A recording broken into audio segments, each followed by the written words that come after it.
सबसे पहले बहुत बहुत स्वागत है रेस्पेक्ट इंडिया में। धन्यवाद धन्यवाद। एक आपका गाना लॉलीपॉप, एक गाना जो कि ना जाने कितने गाने बने, उसके बाद से कितने गाने बन भी रहे हैं। हमें लगता है कि कंटिन्यू पूरे इंडस्ट्रीज को मिला दिया जाए तो एक दिन में 10,000 से कम गाने नहीं बनते होंगे ऑल ओवर वर्ल्ड। और इतने गाने बनने के बावजूद भी, और आपके गाने के बाद से हमको लग रहा है कि करोड़ों की संख्या में गाना बना होगा, लेकिन उसका रिकॉर्ड कोई ध्वस्त नहीं कर पाया। आप उसके लिए फिर मतलब अपने रिकॉर्ड को तोड़ने के लिए फिर तैयार हैं? देखिए, जो रिकॉर्ड एक बार बन जाता है जी जी, वो तोड़ना और टूटना मुश्किल है। शायद हो सकता है उससे बड़ा भी काम हम लोग करते हैं और वो बड़ा नहीं हो पाता है। जी जी, लेकिन हमेशा कोशिश हमारा है कि उससे भी बड़ा कुछ काम करें और कर भी रहे हैं। एक गाना बना हुआ है, बहुत बड़ा गाना बना हुआ है, पवन सिंह जी का ही है, और होली के 2-4 दिन बाद जो है मार्केट में आएगा।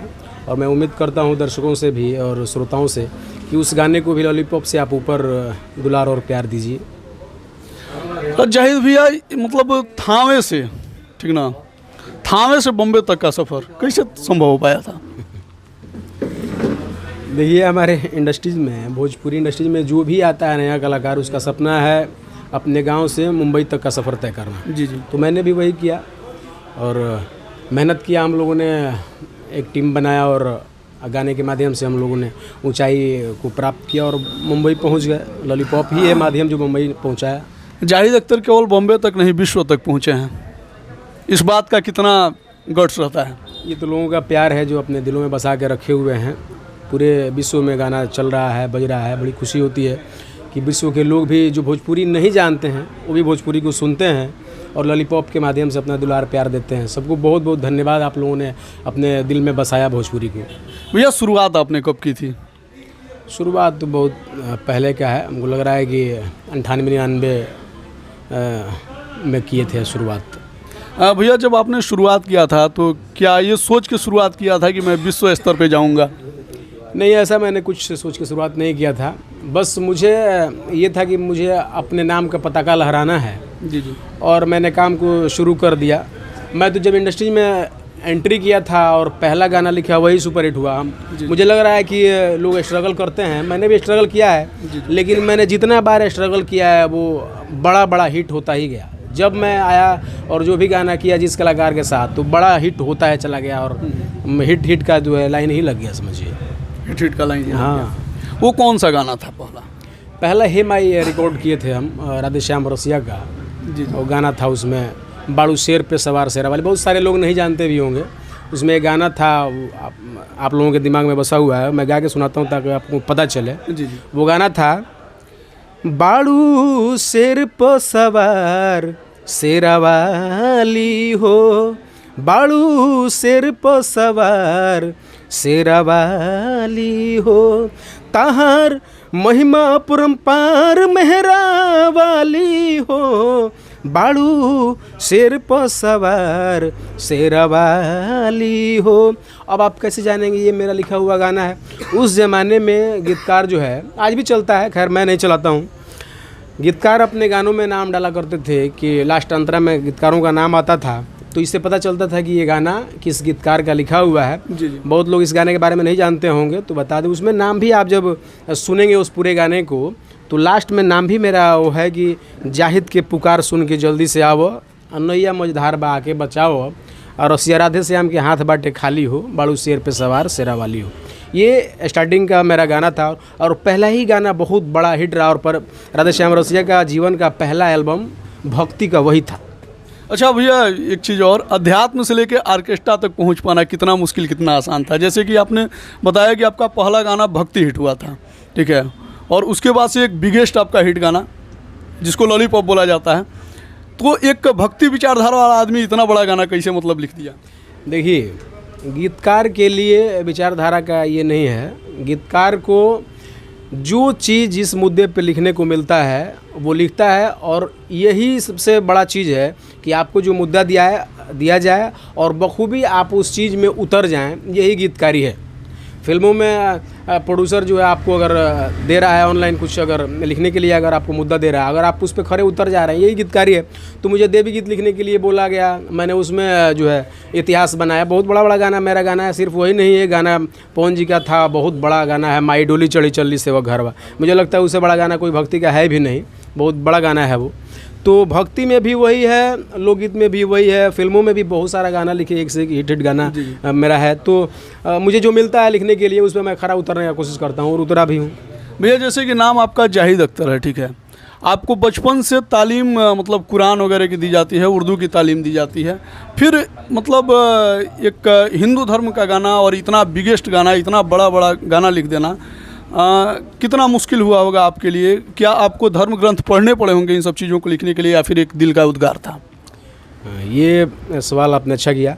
ये मैं पहला कोई गीतकार नहीं हूँ, मुस्लिम गीतकार जो भक्ति गाना मैं लिख रहा हूँ। मेरे से बहुत बहुत लेजेंड और सीनियर लोग हिंदी फिल्म के और हिंदी सिनेमा के गीतकार, संगीतकार और गायकों ने जो है बहुत बड़ा बड़ा गाना बनाया भी है, रफ़ी साहब के साथ मिल करके, मजरू सुल्तानपुरी साहब के साथ मिल करके। हाँ, रहा इस चीज़ को मुझे बहुत सारा कुछ जो है अपने हिंदू धर्म के बाद नॉलेज नहीं था, इसके लिए मैंने बहुत सारा बुक भी पढ़ा है और बुक का ही असर है। आप मेरे गानों को जब सुनेंगे आप तो उसमें आपको दिखेगा भी, जो मेरे गानों का लाइनिंग है आपको दिखेगा। एक मैंने गाना लिखा था, चमकेला चंद्र बदनिया जी, लागेलू माई दुल्हनिया, बहुत ही बड़ा गाना है, आप लोग सुने भी होंगे। बिल्कुल। तो इस पर कुछ वाद विवाद भी हो गया, कुछ लोग जो है हमारे साथी गीतकार लोग कुछ थे, ब्राह्मण गीतकार लोग, वो लोग जो है इस पर अंकुश लगाया कि भाई अब चंद्र बदनिया के मतलब तू समझे लो। अब हमको समझा रहे थे, खैर मैं तो पढ़ के समझ रहा हूँ और वो लोग भाई बर्थ हैं। तो ये कुछ उसमें नया मैंने नहीं किया था, ये कहीं की स्तुति है, चंद्र बदन निको एक स्तुति है, आप पढ़ेंगे जो भाई हमारे जानते होंगे, उस शब्द को मैंने यूज़ किया था गाने में और बहुत बड़ा गाना बना। तो आप अगर पढ़ के किसी काम को करते हैं तो मुझे लगता है कि बहुत ही अच्छा और उसमें आप सफल हो सकते हैं। इन दिनों एक ट्रेंड बन गया है, बॉलीवुड और पंजाबी टच के गाने भोजपुरी में इन दिनों बन रहे हैं, लेकिन आपने बहुत पहले एक गाना लिखा था, मारे कचा कच अखिया, ठीक ना, जो कि पंजाबी और बॉलीवुड दोनों टच और दोनों टेस्ट दे रहा था। उस गाने को किस तरीके से आपने लिखा था और उस वक्त उस गाने को मतलब आपने क्या मन में रख के लिखा था कि क्या भोजपुरी का ट्रेंड चेंज करना चाहते थे या फिर लिखा गया था? देखिए, मुझे जब समय मिला है लिखने के माध्यम से तो मैंने कोशिश किया है कि म्यूज़िक में कुछ चेंज हो, कुछ नया आए। उस समय जिस समय हमने गाना बनाया था डीजे का, उससे पहले भी एक गाना मेरा आया था, यूँ कहिए कि भोजपुरी का पहला डीजे और सीक्वेंस वाला गाना आया था, भाई हो तुहार दूदू गो साली। जी। इसके पहले डीजे सीक्वेंस के बारे में भोजपुरी लोगों को जानकारी भी नहीं थी और उस समय के लिए ये नया चीज़ था। उस समय म्यूज़िकल गाने चलते थे, ढोलक, झाल, हारमोनियम सारा कुछ मिक्स हो करके बजता था, म्यूज़िकल उसको कह सकते हैं आप, वही गाना चलता था। इस दौर को लाना कठिन काम था। हम लोग दिल्ली रहते थे और सारा काम दिल्ली से ही हम लोगों का होता था। वहाँ जो है हरियाणवी लोग डीजे का इजाद कर चुके थे, पंजाबी लोग डीजे का और सीक्वेंस का इजाद कर चुके थे। हमारे भोजपुरी के लिए वो चीज़ नया था और हम वहाँ सुन रहे थे हरियाणवी में और पंजाबी में। तो मैंने सोचा कि उन चीज़ों को भोजपुरी में लाया जाए। तो मैंने पंजाबी और हरियाणवी टच पहला गाना रिकॉर्ड किया था पवन जी का, भाई हो तुहार दूदू गो साली। पवन राजा नाम था एल्बम का, पूरा गाना मैंने ही लिखा था एल्बम का। और वो आया, थोड़ा रिस्क था कि हम लोग भाई अचानक सा कुछ नया कर रहे हैं, बिल्कुल नया लाया, एकदम ढाकचिक ढिकचुक वाला म्यूज़िक था। और पहले ऐसे यहाँ ऐसा कुछ माहौल था नहीं भोजपुरी में, और वह धीरे धीरे लोगों के दिमाग में सेट करता गया और वही ट्रेंड आज भी चल रहा है। जाहिद अख्तर गीतकार नहीं होते तो क्या होते? गीतकार नहीं होते तो क्या होते, गीतकार नहीं थे उसके पहले हम जो है टीचिंग लाइन में थे, स्कूल में पढ़ाते थे बच्चों को, और फिर गीतकार बने तो फिर गीतकार बने ही रह गए। आपकी क्वालिफिकेशन क्या है? ग्रेजुएशन में बीए किया हूँ इस्लामिया कॉलेज सिवान से। जैसे कि लोग बोलते हैं कि भोजपुरी में गंवार भरे पड़े हैं, लेकिन इतने पढ़े लिखे होने के बावजूद भी आप भोजपुरी को चुन लिए। भोजपुरी हमारी मातृभाषा है और भोजपुरी बहुत ही अच्छा है। अगर अच्छा नहीं होता तो आज विश्व में, आप देखिए पढ़े लिखे का बात बोले तो हमने अपने पढ़ाई के यूज गानों में किया तो आज विश्व प्रसिद्ध गाना बना हुआ है। और अनपढ़ों का जो गाना आता है वो कहाँ है, वो इसको आप देख रहे हैं और अपने माध्यम से आप उसको लोगों को बताते भी हैं। तो पढ़ाई का फ़ायदा तो हर जगह है, बिल्कुल है। आपको जितना नॉलेज होगा, आप मेरे साथ प्लस पॉइंट क्या था कि मेरे और साथी गीतकार जो हैं 2 ही भाषा जानते हैं, भोजपुरी और हिंदी।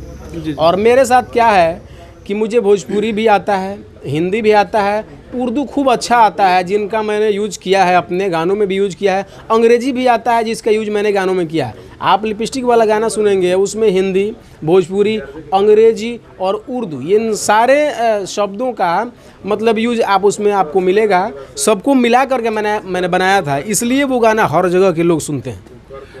लोग के किसी गीतकार के दर्जनों गाने हिट हो सकते हैं, लेकिन जाहिद अख्तर के दर्जनों कलाकार हिट हैं, इसका क्या राज रहा? मेरा ये है मानना क्या है कि मेरा काम था, जो भी कलाकार मुझसे जुड़ रहा है वो नया हो इससे मुझे मतलब नहीं है, वो अच्छा गाता हो इससे मुझे मतलब था। और जितने लोग मुझसे जुड़ते गए, जितने कलाकार, बहुत सारे नए कलाकार मुझसे जुड़े उस ज़माने में। 98 से करियर शुरुआत में किया, उसके बाद मिलते गए नए नए कलाकार और सबके साथ मैंने बेफिक्र होकर काम किया और हिट पे हिट होते गए। बहुत सारे कलाकार हिट हैं, लोगों को जानकारी तो नहीं है। राधे श्याम रसिया के बाद से मैंने गुड्डू रंगीला के लिए भी गीत लिखा, बादल बवाली के लिए भी गीत लिखा, लड्डू दीवाने के लिए गीत लिखा। ऐसे कर के मैंने कल्लू का जो है जीवन का पहला गाना था, कल्लू बाबू के जीवन का पहला गाना, भक्ति स्टार्टिंग किए वो, पेन के चुनरी ओढ़ के सुने ही होंगे आप। बलका के अपना दुआरी माई हो तनी आ जैतू, बघवा कई के सवारी, मेरा ही लिखा हुआ गाना है। फिर राकेश मिश्रा, उनके जीवन का शुरुआत, पहला एल्बम और पहला के बाद से हमको लग रहा है कि लगातार 5-6 एल्बम जो है मेरा ही किया हुआ है। उसके बाद पवन सिंह जी के साथ तो खैर बहुत सारा गाना करने के बाद से मेरी मुलाकात उनसे हुई। और जब से मैं जुड़ा, पहला एल्बम लेकर के जितना मैंने लिखा सारे एक से एक हिट और हिट पे हिट होते गए। तो बहुत सारे कलाकारों के लिए मैंने काम किया और कलाकार बड़े स्तर पर पहुँचे भी। तो इसमें आप गोपालगंज के हैं, पवन सिंह आरा के हैं, ठीक। इन दिनों तो फ़ोन वगैरह का सुविधा है, व्हाट्सअप का ज़माना है, सोशल मीडिया का ज़माना है। उस वक्त ये सब शायद संसाधन नहीं होंगे, ना के बराबर होंगे। उस वक्त पवन सिंह से कैसे मिलना हुआ था? पहली बार कैसे मिले थे? देखिए, उस समय का ज़माना था, बहुत ज़्यादा कलाकार तो थे नहीं, बहुत कम कलाकार हुआ करते थे और गिने चुने अच्छे कलाकार हुआ करते थे। तो हम लोग जो है, जो कलाकार लोकल कंपनियों से, लोकल कंपनी में 2-4 कंपनी ही थी मात्र, तो जो कलाकार लोकल कंपनियों से हिट होता था उसको टी सीरीज बुलाती थी। तो हम लोगों का गाना हिट हुआ, टी सीरीज बुलाई, हम लोग टी सीरीज पहुँचे। तो टी सीरीज़ में कलाकारों का जमावड़ा होता था और वहाँ हमारी मुलाकात जो है खाने के टेबल पे पवन सिंह जी से हुई, उनके चाचा से हुई। तो मुलाकात में, भाई आप कहाँ से हैं, आप कहाँ से हैं, आप कहाँ से? तो हम लोग गोपालगंज से हैं। तो आपका कौन सा गाना हिट हुआ है भाई जिसकी वजह से आप आए हैं? तो उस ज़माने में गाना हिट हुआ था, मार दे सटा के लोहा गौरम्बा, बहुत बड़ा हिट गाना है उस ज़माने का। तो हम लोग गए, भाई ये हमारा गाना है। तो अरे भाई इतना बड़ा गाना है, ये आप लोगों का गाना है। उस समय बच्चा हुआ करते थे हम लोग, तो पहचान बनी तो भाई कि हम भी गायक हैं। तो हम लोग उनसे पूछे, भाई तार कौन गाना हिट बा? हम लोग भी उनको नहीं जानते थे भाई, हमारे यहाँ उनका भी गाना नहीं बजता था। मतलब उस समय क्षेत्रीय कलाकार हुआ करते थे, हमारा गाना हमारे यहाँ बज रहा है तो उनका गाना उनके यहाँ बजता था। यूट्यूब आ जाने की वजह से अब सारे लोग नेशनल हो गए हैं। आप अपने आरा किसी एकदम गाँव में बैठे हुए वहाँ से गाना डालेंगे और गोपालगंज के लोग देख लेंगे। वहाँ उस समय ऐसा नहीं था, उस समय लोकल क्षेत्रीय कलाकार ज़्यादा हुआ करते थे। वही मुलाकात हुई, उन्होंने कहा कि भाई हमारे लिए भी कुछ बनाइए। तो फिर हम लोगों ने प्लान किया और अगली बार उनके साथ हमने काम किया। पहले का दौर आप अच्छा मानते थे कि इन दिनों का दौर अच्छा मानते हैं? पहले का दौर स्ट्रगलर लोगों के लिए कठिन भी था और आसान था। कठिन इसलिए था कि लोग जानते नहीं थे कि कहाँ कौन चीज़ कहाँ से होता है, कंपनी कहाँ है, कैसे गाना बनता है, और बहुत कम कलाकार थे इसलिए ज़्यादा स्ट्रगल भी नहीं करना पड़ता था। और आज का जो है युग है, स्ट्रगल आपको तो खैर बहुत कम करना पड़ेगा क्योंकि डिजिटल ज़माना हो गया है। एक भी कलाकार अगर आप पकड़ लिए और उसी पे मेहनत अगर करने लग रहे हैं तो आप बहुत बड़ा प्लेटफॉर्म बना सकते हैं आज के ज़माने में। तो आज के ज़माने में और आसान हो गया है हिट होना, लेकिन मुश्किल ये है कि आज के ज़माने में बहुत सारे कलाकार हो गए हैं तो इसमें भाग दौड़ कुछ ज़्यादा ही है। तो इसमें जो ओवर टैलेंटेड आदमी होगा और कुछ नया करने के लिए जो आएगा, नया लेकर आएगा, उसको पब्लिक सुनेगी। अच्छा जाहिद भैया, आपको मतलब ये गीतकारी जो है विरासत में मिली थी या फिर ये आपकी उपज है? नहीं, मुझे विरासत में गीतकारी नहीं मिली, लेकिन विरासत में आप ये कह सकते हैं कि मतलब शायरी जो है ये विरासत में कह सकते हैं। मेरे अब्बा जो है बहुत अच्छे शायरी किया करते थे, तो मैं उनसे सुन कर शायरी मेरे दिमाग में था और मैं तो कभी सोचा भी नहीं था कि भोजपुरी गीतकार मैं बनूंगा। लेकिन भोजपुरी वो शायरी, भोजपुरी का शायरी जो है मुझे गीतकार के लाइन में लाया और मैं शुरू हो गया। जैसे कि जाहिद अख्तर को आज पूरा दुनिया जानती है, पूरा दुनिया सुनती है, लेकिन जैसे कि आपने बोला कि विरासत में हमारे अब्बा जान से मतलब शेरो शायरी मिली थी, तो ये जो शेरो शायरी आपको मिली थी, कोई ऐसा गुमनाम शायरी जो अब्बा ने लिखा था, ठीक है, दुनिया को सुनाना चाहते हो आप? अब तो उनकी शायरी तभी मुझे कुछ याद नहीं है, चूँकि इतना ज़्यादा भोजपुरी दिमाग में भर गया है, लाखों करोड़ों भोजपुरी, सिर्फ भोजपुरी ही भोजपुरी, मैं हिंदी भूल चुका हूँ सब। कभी कभी बैठता हूँ तो हिंदी का ये आता है, मतलब भोजपुरी ही अभी तो दिमाग में तो है नहीं। हाँ, कभी अगर दिमाग में आया तो मैं शेयर करूँगा अपने फेसबुक आईडी से लोगों की। जैसे कि मतलब बॉलीवुड में ट्रेंड चलता है, हाँ। ठीक है, कि जैसे कि आप सुपरस्टार हैं तो आपका बेटा भी सुपरस्टार बनेगा, ठीक है ना, उसके ऊपर उस तरीके की एक्सपेरिमेंट की जाती है। आपके परिवार में आपके विरासत को संभालने वाला कोई जिसमें लगता हो, मतलब अंदेशा लगता हो कि नहीं, ये लगता है कि मेरे विरासत को संभालेगा? देखिए, विरासत को संभालने के लिए आपका अपना खून होना चाहिए। जी जी। खून का मतलब आपका अपना बेटा हो, वही आपकी विरासत को आगे लेके जा सकता है। जी। आपका भतीजा, आपका भाई, आपके चचा आपकी विरासत को आगे नहीं ले जा सकते। वो अपना बनाएंगे, अपना मुकाम बनाएंगे। बिल्कुल ना। तो अभी तो मेरे बच्चे छोटे छोटे हैं, उनका अभी तो मैंने भविष्य तय नहीं किया है, अभी पढ़ रहे हैं। पढ़ने के बाद कुछ उनका अपना होगा, कुछ मेरा अपना होगा, मिलके हम समझेंगे कि अगर वो इस क्षेत्र में अगर आना चाहते हैं तो फिर हम पूरा छूट है हमारे तरफ से, जो करना चाहते हैं इस संगीत के क्षेत्र में, फिल्मों के क्षेत्र में, तो सपोर्ट हम करेंगे। अगर नहीं करना चाहते हैं आगे जिसमें वो सपोर्ट चाहेंगे उसमें हम सपोर्ट करेंगे बच्चों का। जाहिद अख्तर के घर वाले ही नहीं, ठीक है, जाहिद अख्तर के एरिया वाले, जाहिद अख्तर के इर्द गिर्द रहने वाले, ठीक है, ज़िला में रहने वाले, राज्य में रहने वाले, देश में रहने वाले लोग फ़ख्र करते हैं, लेकिन सबसे ज़्यादा फ़ख्र जाहिद अख्तर पे उनके फैमिली का कौन करता था या करता है? हमारे अब्बा ही करते थे, बहुत फ़ख्र करते थे। कभी उन्होंने ये नहीं कहा कि तुम क्या कर रहे हो, चूँकि मुस्लिम समाज जो है गाने को एक्सेप्ट नहीं करता है और इस समाज में गाना बजाना जो है हराम माना जाता है, उसको बिल्कुल ध्यान नहीं दिया जाता है। उस समय में भी अब्बा ने हमारा साथ दिया और बोला कि तुम जो करना चाहते हो, जिसमें तुम्हारी रुचि है, उस चीज़ को लेकर के आगे बढ़ो, हम तुम्हारे साथ हैं। कभी रोका नहीं उन्होंने, तो मैं भी एकदम बढ़ता चला गया एकदम, और बढ़ते बढ़ते आज उनका जो है दुआ और आशीर्वाद है कि इतना आगे बढ़ा कि आज विश्व के लेवल पे उनका बेटा जो है ऐसे गाने को पहुंचाया जो जब तक धरती रहेगी वो गाना बजता रहेगा, लॉलीपॉप लागेलू। सैकड़ों नहीं हजारों सिंगरों को आपने गीत लिखा है, अब तक के सबसे बेस्ट सिंगर आप किसको मानते हैं?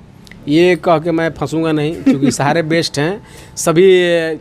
जिसने मेरे गाने को बखूबी गाया और अच्छा उतारा, गाने के साथ जजमेंट किया, मेरे लिए वो सबसे बेस्ट सिंगर है। तो आने वाले सिंगरों के लिए ये बहुत अच्छा संदेश भी है कि गीतकार का जो भी गाना आपको मिले, आप अपने तरीके से उसको बेस्ट मतलब करने का कोशिश करिए, बेस्ट गाने का कोशिश करिए, वो गाना बेस्ट बन सकता है।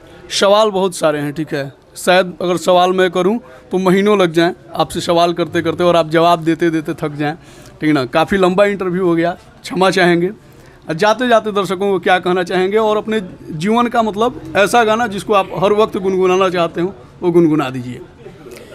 हम तो देखिए, भले हर तरह के गाने हम लिखते हैं, ये सत्य भी है, बहुत सारे लिखे भी हैं, लेकिन भक्ति मिजाज का ही गाना हम पसंद भी करते हैं। बहुत सारा फिल्मों का लिखे है, हम लगभग 200 फिल्मों का गाना मैं लिख चुका हूँ। पवन सिंह है, कोई हीरो बाकी नहीं जिसके लिए मैं नहीं लिखा हूँ। लेकिन मैंने आज तक बहुत सारे फिल्मों को देखा भी नहीं है जिसको मैंने लिखा भी है, जिस फिल्मों में मैंने गाना। मैं भक्ति भाव ज़्यादा पसंद करता हूँ, और उसमें भी मैं जो है जितना भक्ति गाना मैं दिल से लिखता हूँ, शायद मैं लोकगीत के गानों को उतना दिल से मैं चाहता भी नहीं हूँ, लेकिन पब्लिक के डिमांड को पूरा करना मेरी मजबूरी है और मैं लिखता भी हूँ, चूँकि उसमें उतर जाता हूँ और पब्लिक को अच्छा भी लगता है, और मैं पूरा जजमेंट अपने साथ करता हूँ कि भाई अच्छा गाना बने। लेकिन भक्ति गाना मुझे ज़्यादा पसंद है। गाना खेसारी जी का मैंने लिखा था जो मुझे पसंद है, भक्ति गाना। माटी के मूर्ति से तकेलू मुस्काई के, माटी के मूर्ति से तकेलू मुस्काई के, कि गजबे रूप सुहावन लागे दुर्गा माई के हो, कि गजबे रूप सुहावन लागे दुर्गा माई के। ये गाना हथकड़ी पिक्चर का था जिसमें दिनेश नल्लौल खेसारी भाई हीरो थे, उसका गाना ये था। ये बहुत मुझे पसंद है। बहुत सारे गाने, सारे गाने ही पसंद है मुझे। बहुत बहुत धन्यवाद। ये थे हमारे साथ भोजपुरी सिनेमा इंडस्ट्री ही नहीं विश्व स्तरीय गीतकार यानी कि जाहिद अख्तर जी। ऐसे ही शख्सियत से फिर मिलाता रहूँगा, तब तक के लिए धन्यवाद।